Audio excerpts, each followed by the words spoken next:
allowing me to come and speak with you today. Again, my name is Aundrea Nabors, and I'm the Education Advisor for DCFS for the Northern region. We have advisors in the Chicago area. We have advisors in Peoria, St. Louis. So, if we have any cases outside of the Northern region, you can contact me and I can refer to the right advisor so they can assist. Did you want me just to go ahead and get started, or how do you want to do it? That would be great. Thank you. Okay. And so before we dive into 504 plans and IEPs, I want to talk about how to get in contact with your area advisor, how to do that. Also want to talk about top issues that we have seen last year and this year, and what to do before you request a 504 or IEP. And then we'll talk about the differences between a 504 plan and an IEP, and then I'll open it up for questions, okay? That sounds like a plan? That is a great plan. Thank you. Okay. Okay. So to contact your area advisor, most of us right now, we're still working remotely. So the best way would be to email us. And I want to give you my email address so you can email me. I will also give you my phone number for my office too. But the best way to contact us is through email. So my email is Aundrea, and it's spelled AUNDREA Nabors, NABORS @illinois.gov. So Illinois is spelled out. So it's ILLINOIS.gov. So again, Aundrea.Nabors @illinois.gov. Best way to get in contact with your area advisor. Also, my contact phone number is 815-967-3750, and you can call me anytime for questions or concerns. Aundrea, Also, can you give us that number one more time, please? Absolutely. 815-967-3750. Thank you. No problem. And also for us to assist, now we have to have a referral form filled out. So once you contact me, I'll send it to you and we can get it filled out. But we have to have that referral form signed out for assistance. But that will be no issue. I'll send it to you and then we'll fill it out and then I can assist. Also, we no longer assist with intact, adopted, and preschool ages 3 through 5. So we no longer, education advisors, we cannot assist with students that have been adopted, intact families, and then preschool 3 through 5. But there are other advisors that can help, so I can refer you if there's any cases that come my way that is intact, adopted, or school ages 3 through 5, okay? So we only assist with kindergarten through 12 and GED programs at this moment. Very good. So I just want to let you know that, okay? Okay. Mm-hmm. And so I want to discuss a couple of the hot topics that we're seeing from last year to this year. The first one was enrollment and transportation. We're having a lot of referrals and cases about enrolling our youth in care and transportation. So if you're having an issue enrolling your youth, if the district is saying we can't enroll them because we do not have their file or this and that, please contact me so I can assist, because they're not supposed to do that. Youth in care should be enrolled just with that placement form, and if they have a 504 or an IEP, a copy of that. That's all they need at enrollment, okay? So if you're having issues with enrollments, please contact your area advisors for assistance with that. And it's a top issue too, and transportation. So any issues with that, please just reach out for help with that. And I also want to talk about the Every Student Succeed Act. And this act was signed in 2015. And this act states that youth in care should remain in their school of origin when they change placement, unless this is not in their best interest. So this means if a youth moves to your home and they would like to still attend the school they attended before, and transportation is not an issue, and they have made bonds and will still like to attend that school, it is possible. You just need to reach out to your advisor and we can talk to the school and figure out a way for them to remain in the school that they attended before. We want to try to make sure that our youth in care have some type of stability, you know, and most of the time it's school. So, you know, they're comfortable with their teachers. They've been at some of these schools for a long time. And so we have this act that basically says the school districts, if it's in their best interest, they need to stay there, okay? Next, the next hot topic that we've been seeing is youth struggling to re-engage in school after remote. We're having a lot of cases with that, and each case is different. So we have to think outside the box to help these kids re-engage. And so we have to meet with the school and figure out ways to re-engage these students. So please reach out with any issues with students not re-engaging after remote. And we're having a lot of cases with that. So don't feel like, you know, I don't want to reach out because, you know, my student won't go to school. It's a lot of kids struggling in that area. And so we have to help them, okay? And the last hot topic we're seeing a lot of is suspension and expulsion. You're working late. Okay. And so if you have someone that is suspended or being expelled, the guardian's office needs to.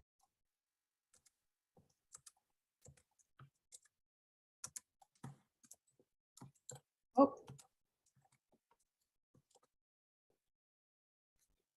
Can you hear me, guys? there you are. Yeah. Can you hear me? Okay, I heard you said I was muted. What is, okay. So the last thing I was talking about was suspension and expulsion, a hot topic. We're seeing a lot of students being suspended, our youth in care being suspended and expelled.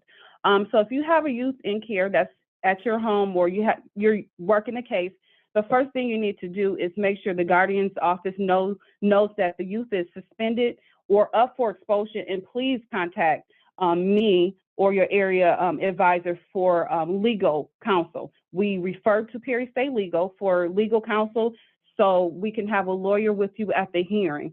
We have them lined up for the hearing, so they will do everything for the hearing, but you should never go to a hearing by yourself and sign anything or you know, agree to anything without legal counsel when your student is up for expulsion. Okay, now let's talk about what to do before you request a 504 plan or IEP. So before you request a 504 or IEP, the first thing you need to do, you need to be in contact with the student's teacher. You need to see if the student is experiencing the same issues that you're seeing at home to see if they're experiencing the same issues at school. So you want to contact them and you want to ask them what interventions have they put in place for the child. If they're struggling academically, behaviorally, whatever, what interventions have the school put in place? So for example, they do tutoring, and also you want to ask about MTSS. And MTSS stands for Multi-Tier Systems of Support. And this is a framework that many schools provide to targeted students who are not performing at expected levels, and it looks at the whole child. And when I say it looks at the whole child, MTSS support looks at the academic growth, it looks at the behavior, it looks at the social and emotional needs, and how often the student is present at school. So you want to ask, are you guys implementing MTSS? And if they have, what level is the child on? So it'll be a level. There's 3 levels in the RTI MTSS framework. And once they get at level 3 and the interventions are not working, that's when we request an evaluation for a 504 or IEP, okay? So I get a lot of referrals or questions saying, well, I think he needs an IEP. I think he needs a 504. But first, before we request evaluations for both, we want to make sure that we've asked about the MTSS and other interventions have been in place. And if they have been, then we request evaluation for a 504 in an IEP. Okay, now we can talk about what is a 504 plan, eligibilities, and questions about 504 plans. So a 504 plan, so to be eligible for a 504 plan, a student has to have a physical or mental condition that limits a major life activity. So I'm going to say that again because a 504 plan can be, you know, mixed up with the IEP. So that's why what we're talking about today, the differences between a 504 and an IEP. So a student is eligible for a 504 plan if the student has a physical or mental condition that limits a major life activity. So the major life activities for a child in school includes learning and or activities like walking, talking, breathing, and caring for themselves, okay? So a 504 plan covers students with disabilities who do not require specialized instructions. So they don't require specialized instructions, but they do require accommodations made in the general education. So to be eligible for a 504 plan, a student needs to have a disability that is getting in the way of their learning in a general education setting and needs accommodations made to the general education environment. So some examples of diagnoses for 504 plans are, the top one is ADHD for sure. If your student has ADHD, they will qualify for a 504 plan. Many of our students have allergies to food, to different things.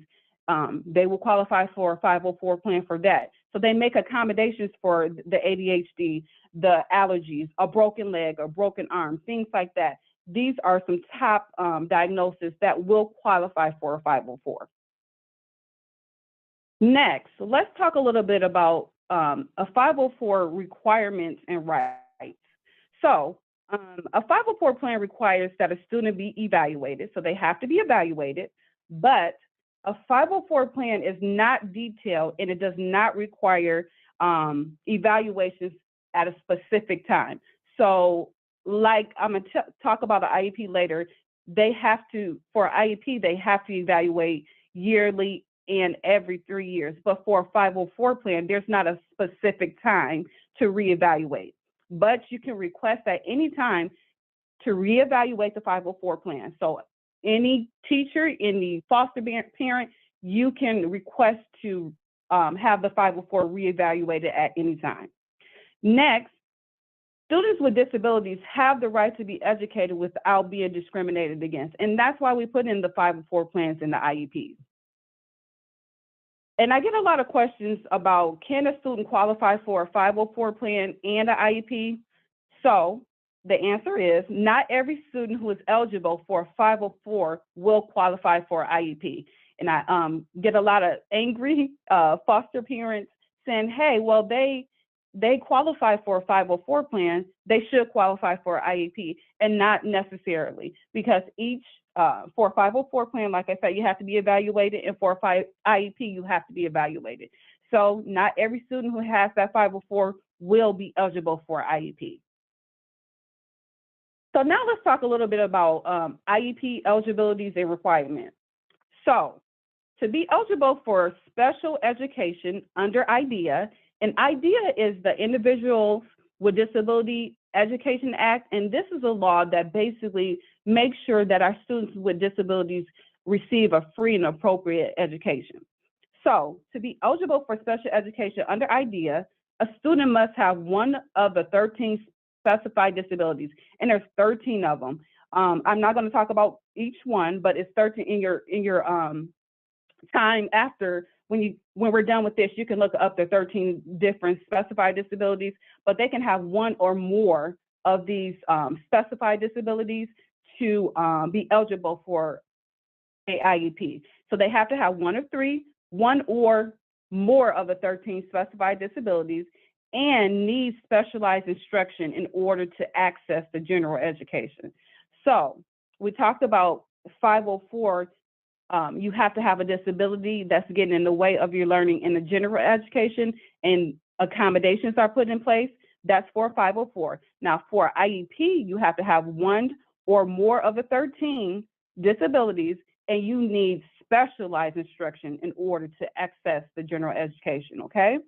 Next, requirements for IEPs. The federal and state law regulations require detailed, in-depth evaluations in domains and relevant elements of IEPs. So each plan must address specific elements, and IEPs must be reviewed annually, which is yearly, and the student has to be reevaluated every 3 years. Okay, so they have to look at their IEP every year, and then the student is reevaluated all over again every 3 years. Now let's talk about students' rights for IEPs. Students with IEPs also have the right to be educated without being discriminated against also. But students with disabilities who qualify for education under IDEA, and like I said before, IDEA is the law that makes a free and appropriate education for our students with disabilities. They have additional rights. So 504 plan, they do not have these additional rights that an IEP has. So they have the right to stay put, and that means they remain in their current placement pending a dispute. And if they have, and they also have certain protections from suspension and expulsions that are not afforded to students with 504s. So say a student with an IEP is up for suspension. The student would have a MDR, and that is a manifestation determination review. This meeting talks about if their disability was a cause of the suspension. So if their disability was the cause of their suspension, they would have to take those days off of the child's records and also give the child its minutes they missed from their IEP. So it would not count against the child because it was a cause of their disability. Now, for expulsions, if a child is up for expulsion and they have an IEP, the school district cannot just expel the child and say, hey, you're expelled for 2 years, come back in 2 years. They cannot do that. They can expel them, but they have to find another educational setting for that student. So they're expelled from the school that they were attending, but they have to find alternative educational setting for the child. So they can't just kick them out. Now let's talk about can a student qualify for IEP and a 504? So students who qualify for special education under IDEA would also qualify for a 504 plan. So they can. They'll qualify for both. But IDEA provides students with greater protections, and it encompasses all the rights that a 504 has. So if a child is eligible for an IEP, we would drop the 504 because the IEP encompasses all the rights of the 504, and then it has the additional rights of the IEP. So I'm going to open it up for questions right now. All right, thank you, Aundrea. No problem. Anyone have a question they'd like to share? And it doesn't have to be about IEPs or 504s. It could be about anything educationally, but. So I have a question. This is Noreen Creta. You mentioned earlier about transportation, and I'm just curious if you could repeat that because you mentioned about, so I had a scenario where a child was being moved temporarily and the school claimed, well, they're out of our bus route, so we don't have to provide transportation. So I'm just curious what your point was about transportation. If you could repeat that, that would be helpful. Okay, so under the Every Student Succeed Act of 2015, youth and care can remain in their school of origin if it's in their best interest. So if, in each case is different, and that's why I say contact your advisor so they can work on it with you. So if the bus is not too far from the new home they're at, if they have already made connections, you know, with teachers and friends, and we feel that it's in their best interest to remain, then they can. And then we can work with the school to get the transportation set up.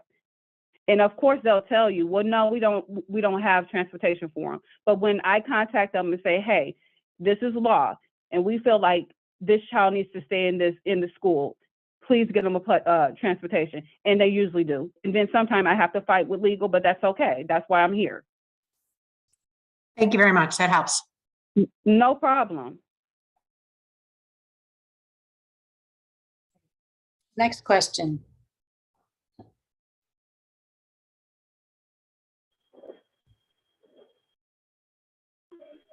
Somebody has one in chat. Lindsay said, do children need a neuropsychologist exam to be diagnosed with ADHD and to therefore qualify for a 504 or IEP? No, not necessarily. If they're diagnosed with ADHD, that's all they need for the 504. if they have that diagnosis. And if the school is giving her a problem with that, you know, contact me too, because a lot of schools do that and say, hey, no, he can't have a 504. But if he's diagnosed with it, yes, he can. And to get that diagnosis, does that have to come from a neuropsychologist? No, it can come from the main doctor, the family doctor. It could, you know, a lot of the time it's just from the family doctor.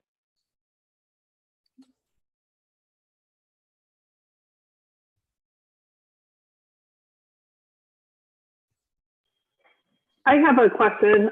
This is Jenny. I was wondering if when there is a questionable student, so they haven't made it yet to where they've had the level 3 support, so it's not something where you guys would really get involved. If we're having trouble knowing what kind of their right should be, or we feel like they're not really applying the interventions as they should, is that something that we would reach out to your office about? Absolutely. You can call and then we can talk through what's going on, because a lot of the cases, the school is doing MTSS or RTI, and it takes time to get through the levels. And so, you know, if you don't know about MTSS, you're like, okay, it's been this long. Why don't we have a 504 yet? But it takes time to get through each level. Like the first level of RTI is for all students. So all the students are getting these interventions. Then the second level, this is when you have 101, you have groups. And then the third is that more one-on-one depth. And if they're still struggling at that third level, that's when we request the child to be evaluated for a 504 plan. And so it kind of takes time, because each level you want to give at least 3 to 6 weeks to see if interventions are working. But always, if you have a question or a concern, always call. You can call or email me and say, hey, this is what's going on. Should I include you? You know, should you be assisted now, or what should I do? Excellent, thank you. No problem.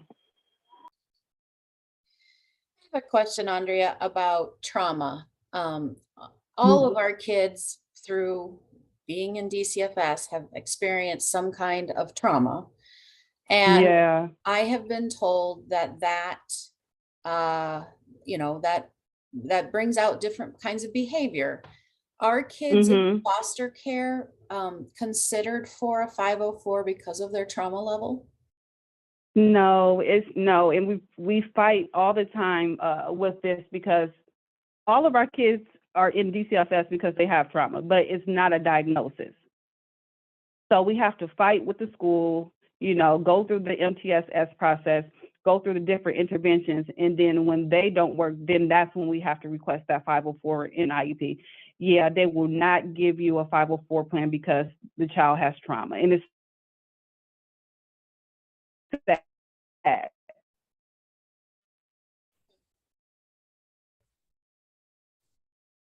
think I missed your last part of your comment there. You said that's too bad. Oh, did I lose you, Aundrea?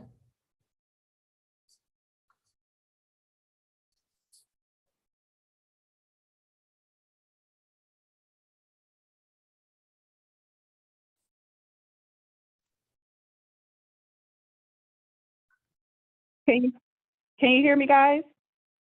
Yes. Okay, I couldn't hear you at first. Okay. Did I answer that question for you? Yes, thank you very much. Okay, no problem. And no question is dumb to ask, even to call or email. Is no question is dumb to ask. You know, if you're unsure about anything, reach out and ask, and we can assist.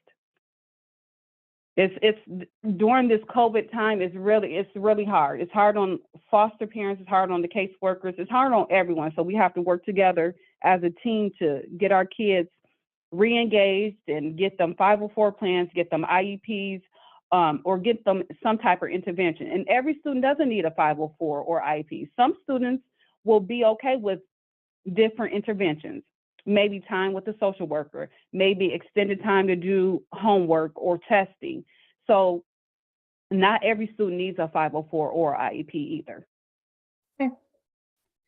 I Yeah. think Linda has a question. Linda, would you like to ask Sure. a question? Yeah, I was just wondering if, did you tell us and I missed it, or where do we go to find out what the 13 disabilities are that You can just put it in Google, and you can ask Google what are the 13 disabilities to qualify for IEP. Okay, thank you. It's autism is one, blind, hearing impairment, speech and language. It's 13. Yeah, and you can just Google it. It'll pop up for you. Thank you. No problem. And they can have one or more of these disabilities. Okay. Okay. So can you tell us, Linda, since we are all CASAs on the call, I know you might often work with other people. How do you recommend CASAs work best with you? Or should we get the foster parent involved? What do you recommend? I would, you know what, I get referrals from CASA workers, and then I contact the foster parent because I have to talk to everyone to kind of get a view of the child and see what's going on. So, I mean, you can reach out to me first, and we get the referral filled out, and we can assist. It could be you or foster parent. It really doesn't matter. I get referrals from school districts, just about anywhere I get referrals from. Excellent, thank you. No problem. All right, and everyone, there is a link in chat. Shalini shared where we can find that list of disabilities for the 13 disabilities. Thanks, Shalini. Thank you. When I've talked with some of the teachers at some of the schools, they talk about the fact that there really aren't enough social services to go around. Yep. Can you speak to that? It isn't. It's not even enough teachers to go around because based on COVID right now. So all I can say is we work with the school and we say, hey, if this child has social minutes in their 504 or IEP, you have to find a way to get them their services. So even if that's, you may have to look at someone coming in from a different school to give it to them, or we think outside the box. It's really hard because a lot of people are out because of COVID, and we're seeing it everywhere with social work minutes, with speech minutes, with all types of minutes. And if they're not getting it, once they do have someone who comes in for social work or speech, then they can give them their minutes when they start. So say that the child has speech minutes and they haven't received any speech minutes all year long. So when that speech person comes in, they have to go all the way back from the time they missed and give them all of those minutes they missed. Okay. That's so good. Request the minutes they missed. Yep. So if they're missing minutes, request it as soon as they have somebody in that's there to start giving them their minutes, request that they get all of their missed minutes. And that's what I'm doing right now, is requesting that, because they don't have anyone there to do it. And it's like, I can't make anyone to be there, but it's like, okay, and this is what we're going to do. When we do get someone in there, we request the minutes that they lost. So all of those minutes, they still have to give it to them and figure out how they're going to give it to them. Okay, excellent. Mm-hmm. Mm-hmm. Good. All right, who else has questions?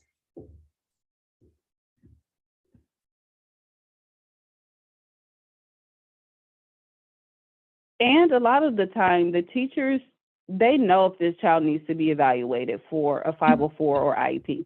A lot of the times, they're already putting in interventions without you even knowing it.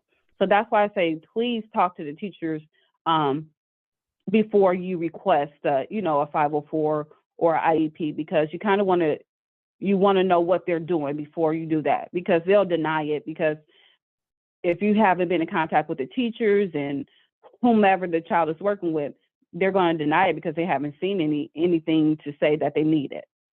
Got it. Do sometimes the teachers feel like it's supportive for us to start the ball rolling to get it elevated a little bit? Yes, I think they do, but they should. Teachers can even request a 50, the child to be evaluated, and that's what they should be doing. But they're overworked. They, and it's sad. It's still your job, but we have to advocate for our kids because it's not happening at school. So Right. yes, we have to go ahead and get the ball rolling with it. Okay. So I guess what I'm hearing is that CASAs, it's good for us to step in and do the research and start asking the right questions. Yes, Teachers need our support as well as the kids need it. So absolutely. let's do it. And yep. And you know what? Even the foster parents, they need the outlet too. They're struggling too. I have a lot of parents that just call to talk. Yeah. I've worked with them with educational issues, but they just call to process. And I talk to them. I get it. And it's like, they have to have an outlet too. I don't care if it's 5 to 10 minutes by themselves. I said, go in the bathroom, shut the door, lock it. Seriously, because we're having people killing themselves, having breakdowns. It's too much. That remote learning, it was a lot on families. Yeah. Yeah. Yeah. Yeah. And I'm sorry to say, it's coming. We're gonna eventually get back to remote learning. It's slowly coming. I know. So have you found that there are negative repercussions to the child, the family, the teacher when they do request a 504 or an IEP? Oh no. I mean, I've seen a little, but not, no. And if they do, I talk to them and I say, listen, we can feel the tone in your voice or how you act with the child or the parent. If the child feels like you don't care or you're mad, they're not going to do well for you, So sometimes I have to talk to the team because they have a little attitude, a little attitude going on. I say, hey, we're here for the child. It's not about us. So how you act, how you look at them, how they can feel some type of way. They feel that. They feel if you like them or you care for them. They know that. So if you don't, they're not going to want to do anything positive for you. All right. And is there any repercussions to the teachers, like if they ask for too many kids to be evaluated? No, not at all. No. Very good. All right, I have a question from Jenny. I want to check in and see, so the process is they try multiple interventions, and like you said, I'm familiar that they may do interventions without everybody really being aware. They've realized that this child needs this help to sit still or whatever the case might be.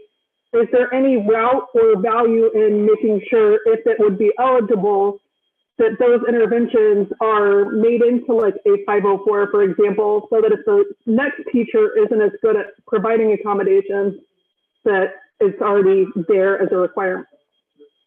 Absolutely. So when you talk to the teacher, they say, oh, I'm already putting in interventions and he qualifies for a 504. So we put those, interventions into that 504. Yes, absolutely. Because that 504, that IEP follows the student. So each teacher knows what to do for that student.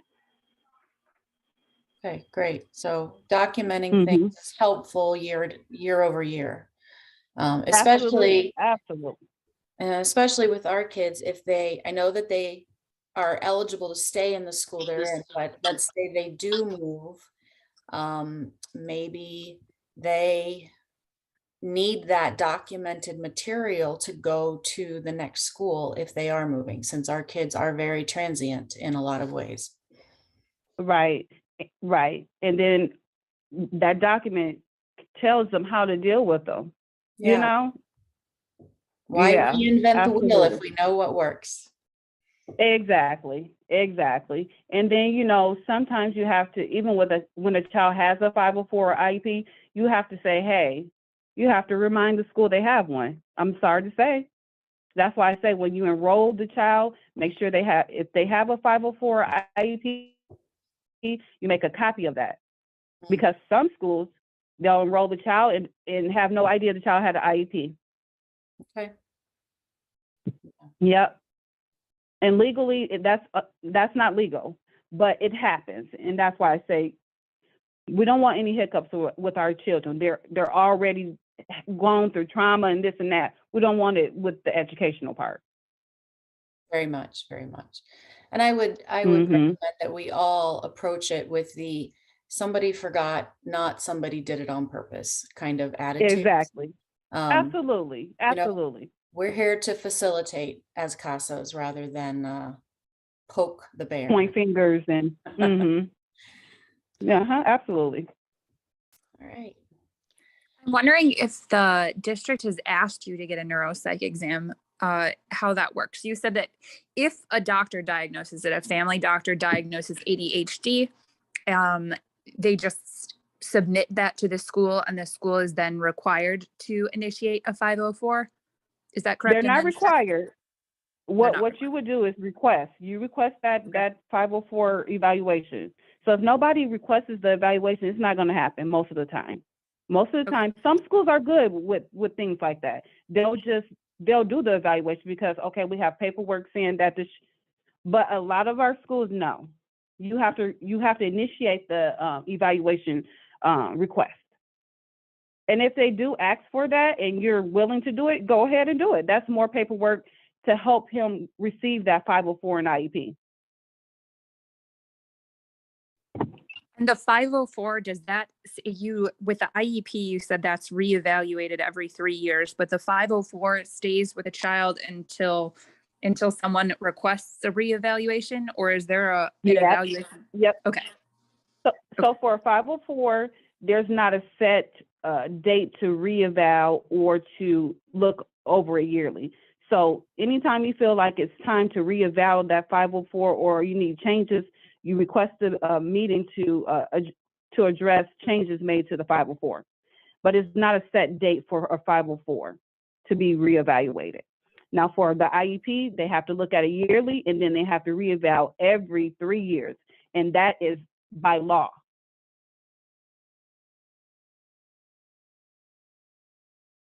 All right. Very good. Thank you. No problem.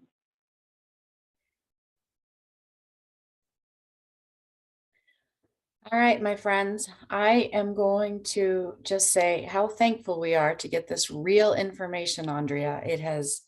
Oh, no problem. I've listened to a number of IEP seminars myself, and I feel like I got some to-dos today. So I appreciate it very much.